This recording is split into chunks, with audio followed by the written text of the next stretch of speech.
BL လောကကိုဦးဆောင်နေကြတဲ့နာမည်ကြီး BL တွေများအခုနောက်ပိုင်းပုံမပွင့်လင်းလာတာနဲ့မျှ BL လောကနဲ့ LGBT လောကကအရင်ထက်ကိုပုံမတွင်ကျလာပြီးထိုင်းနိုင်ငံမှာဆိုရင်လိန်တူလက်ထက်ခွင့်တွေပါရရှိထားတာဖြစ်ပါတယ်။အခုလိုမျိုး BL industry တခုဖြစ်တည်လာဖို့ဆိုရင်အစားပြုခဲ့တဲ့သူတွေကိုမေ့ထားလို့မရပါဘူး။ GMM TV ကတော့ BL လောကကိုဦးဆောင်နေတဲ့ entertainment တခုဖြစ်ပြီးသူတို့စီကထွက်လာတဲ့မင်းသားမင်းသမီးတိုင်းကလည်းအောင်မြင်ကြပါတယ်။ခုတစ်ခါမှာတော့ Time BL လောကကိုတကယ်ပဲဒီလူတွေကဦးဆောင်ခဲ့တာလားဆိုတာပြောပြသွားမှာဖြစ်ပါတယ်။နံပါတ်1 Organ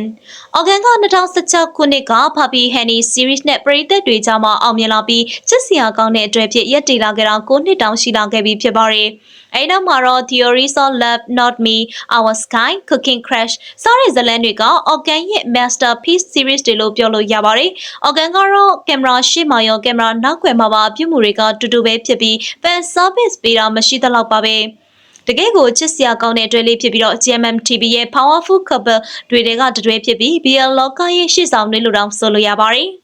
။နံပါတ်2 Crescendo Soda the series နဲ့2016ထဲက BL လောကမှာရက်တီလာတဲ့ Crescendo ဟာဆိုရင် BL industry မှာတက်တန်းကြဆုံးအတွဲလေးဖြစ်ပြီးတော့သူတို့ရဲ့ Soda the series ဟာဆိုရင်လည်း good တက်ကိုအောင်မြင်နေစေဇလန်တစ်ပုဒ်ဖြစ်ပါတယ်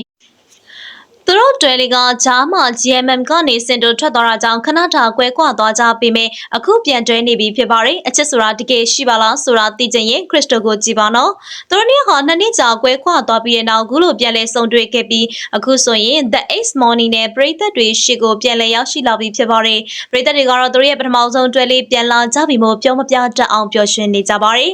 နံပါတ်3ကတော့ Portia Abbeywood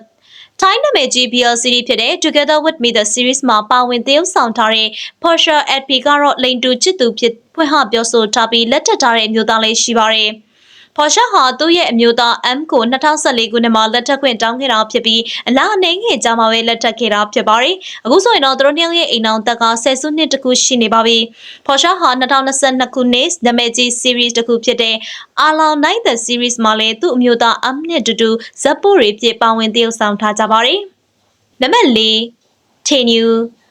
Kiss Me Again, Dark Blue Kiss စတဲ့ series တွေနဲ့ပရိသတ်တွေကြားထဲမှာနာမည်ကြီးလာတဲ့ Tenue ဟာဆိုရင်အခုချိန်ထိအောင်မြင်နေတဲ့အတွက်တွဲဖြစ်ပြီးတော့သူတို့နှစ်ယောက်ရဲ့ impact ဟာလည်းမယုံကြည်နိုင်စရာကောင်းလောက်အောင်ကြီးပါတယ်။ Tenue ဟာ Organ, Crescendo တို့နဲ့အတူမြန်မာနိုင်ငံကိုလာရောက်လည်ပတ်ခဲ့ပူပါတယ်။အဲ့ဒီကမှထေတဝါဟာမြန်မာကိုအရန်ချစ်ပြီးမြန်မာစာသင်ယူတဲ့သူလည်းဖြစ်ပါတယ်။ Tenue ဟာ BL series လောကကိုဦးဆောင်ခဲ့တဲ့သူတွေကတတွဲဖြစ်တယ်ဆိုတာညင်းလို့မရတဲ့အမှန်တရားပါပဲ။နံပါတ်5 Bright Wing Together the series ရဲ့အဓိကသရုပ်ဆောင်ဖြစ်တဲ့ Bright နဲ့ Wing ကထိုင်းလူပညာလောကမှာ Instagram follower အများဆုံးနဲ့အောင်မြင်ဆုံးတွဲလေးလည်းဖြစ်ပါတယ်။ Bright နဲ့ Wing ဟာဝါသနာတူကြပြီးနှစ်ဖက်မိဘအတိုင်းဝိုင်းကပါယဉ်နေကြပါတယ်။ခုချိန်မှာတော့ company တစ်ခုတည်းကအမှုပညာရှင်တွေမဟုတ်တော့ပေမဲ့အတူတူဆက်ရှိနေသေးပါပဲ။ Bright နဲ့ Wing ပါဝင်ထားတဲ့ Together the series ဟာ2019ခုနှစ်မှာထွက်ခဲ့တဲ့ series တွေထဲမှာအောင်မြင်ဆုံး series တစ်ခုဖြစ်ပြီး Bright နဲ့ Wing ပြင် GMM TV ကိုပါထိတ်ဆုံးထိရောက်အောင်လုပ်နိုင်ခဲ့တဲ့ series လေးပဲဖြစ်ပါတယ်။အခုလိုမျိုးအရန်ကိုအောင်မြင်တဲ့ series ဖြစ်တာကြောင့်